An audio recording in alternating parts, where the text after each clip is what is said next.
Three separate bombshells just detonated within days of each other, and the left-wing media is in a full, unmistakable meltdown. One outlet is now openly warning that President Trump is laying the groundwork for a national emergency over the 2026 midterms. At the same time, the U.S. Postal Service just released a 95-page rule ready to slam shut every loophole mail-in ballot cheaters have exploited for years. And President Trump himself, when asked point blank whether he will declare a national emergency on our elections, gave an answer that has every single Democrat absolutely flipping out. You're not going to want to miss this. Hey gang, it's me, Dr. Steve, your patron professor, celebrating yet another glorious day in the Trumpian golden age that you made possible back in November of 2024. So if you want a front row seat on how you continue to change the nation and indeed the world in ways you never even imagined, make sure to smack that bell and subscribe button. All right, so let's start with the panic itself, because panic is information. Panic is an admission, and boy, is the legacy media spilling their guts. The Guardian just published a piece that's literally dripping with fear. They're freaking out. They're claiming that Trump is, quote, sowing election distrust through his July primetime address when he revealed declassified information coming from the CIA that did indeed confirm that voting machines throughout the country are catastrophically insecure, that China accessed the voter files of 220 million Americans, that hundreds of thousands of non-citizens and dead people are listed and active on the voter rolls, and that a rogue faction inside our own intelligence community ran what one internal email literally called a shadow government to hide it all from the then sitting president, which of course was President Trump in his first term. Now you'll notice that the way the left-wing activists disguised as journalists at The Guardian frame this, it's Trump sowing election distrust. Note, it's not Trump showing election distrust. No, he's sowing election distrust, meaning that if it weren't for Trump's efforts, every single solitary American would think that our elections are the most secure and pristine in the history of humanity.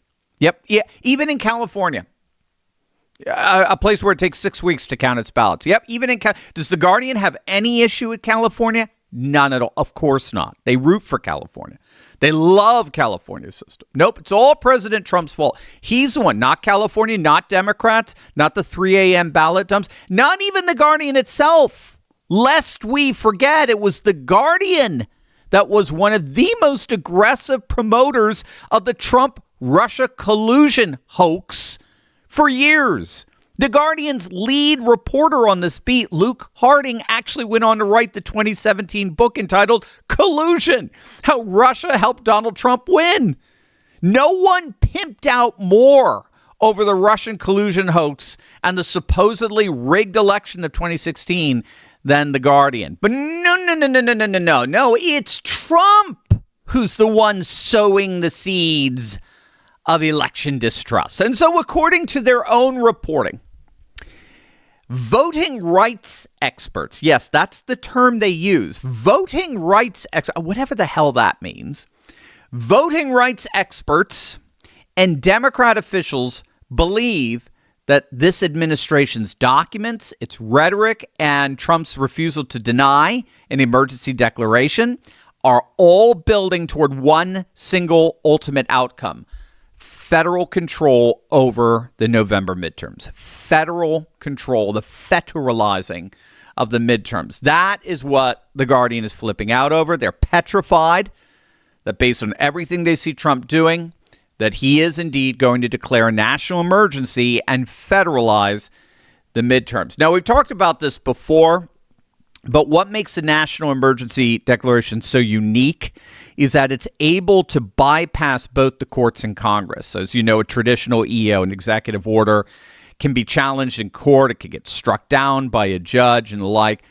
A national security emergency declaration is a completely different legal vehicle. The Supreme Court ruled back in 1983 that a national security emergency can only be overturned by a 2/3 vote in both houses of Congress, which is essentially impossible to achieve given that it's given the paralysis, particularly in the Senate. The Senate filibuster can't touch it. The Senate parliamentarian can't overrule it. An activist judge can't issue an injunction against it. And so I and a number of people have been arguing for months now that President Trump has to play hardball with this, right? With these rogue judges deliberately hampering his executive orders on the one hand, and with the SAVE Act stalled in the worthless Senate on the other, even though they have the votes. Apparently that is when they come back into recess. They will have the votes, but it'll be too late. The SAVE Act won't be able to be implemented in time. So this is, I think he needs to act boldly and declare a national security emergency that bypasses both Congress and the courts and secures our elections once and for all. And when he was recently asked by Wayne Allen Root about it, here's what he had to say. Okay, because it's so hard to get the Senate to do anything. Now they're on recess. They don't get anything done if they never get the Save America Act done.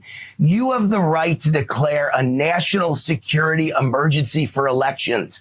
And the Supreme Court ruled in 1983 under Reagan that INS versus Chadha, that if you declare a national security emergency as the President of the United States, they can't challenge it. It can only be overturned by a 2/3 vote of both houses of Congress. So if you do this in the next month, we will get photo ID, proof of citizenship, and a limit to mail-in ballots. And you don't even need the Senate vote. Okay, I'll leave it at that. All right, we'll leave it at that. Stranger things have happened. That's so Trump.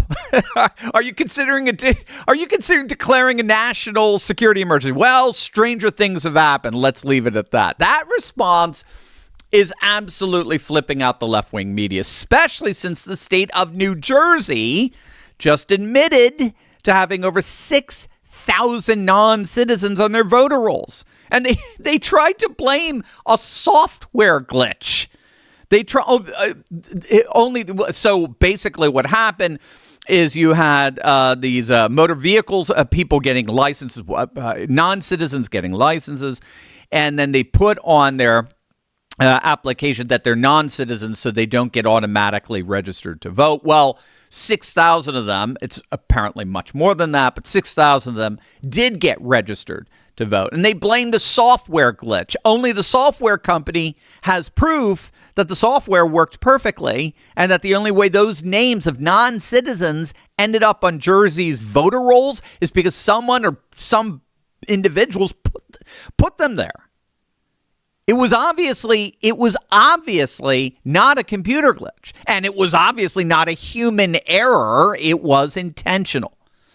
6,000. And again, that's just what they admitted to. Homeland Security has evidence that's actually tens of thousands in New Jersey alone. Tens of thousands of non-citizens on their voter rolls. So they were launching a whole investigation in New Jersey. Can you imagine what California looks like? Or Minnesota? So again, the Democrats and the legacy media only have themselves to blame here. Notice you don't have this problem in Florida or in Texas or in Tennessee. Right? If anyone has sown the seeds of distrust in our elections, I should say, it's them. Both of their obsession, the media and the Democrats, their obsession with the Russian collusion hoax and the ridiculous, obviously corrupt voting antics ever since. But we've got another election bombshell that just dropped. And this is the one the Democrats never saw coming.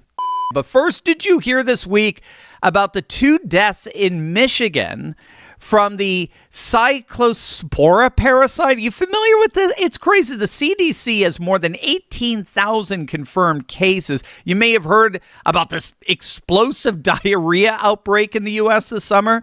The CDC just confirmed the culprit. It's this new parasite found in grocery store fruits and vegetables, which has exposed hundreds of millions of Americans across over 30 states. The CDC is investigating a multi-state outbreak of Cyclospora. That's a parasite linked to contaminated fresh produce.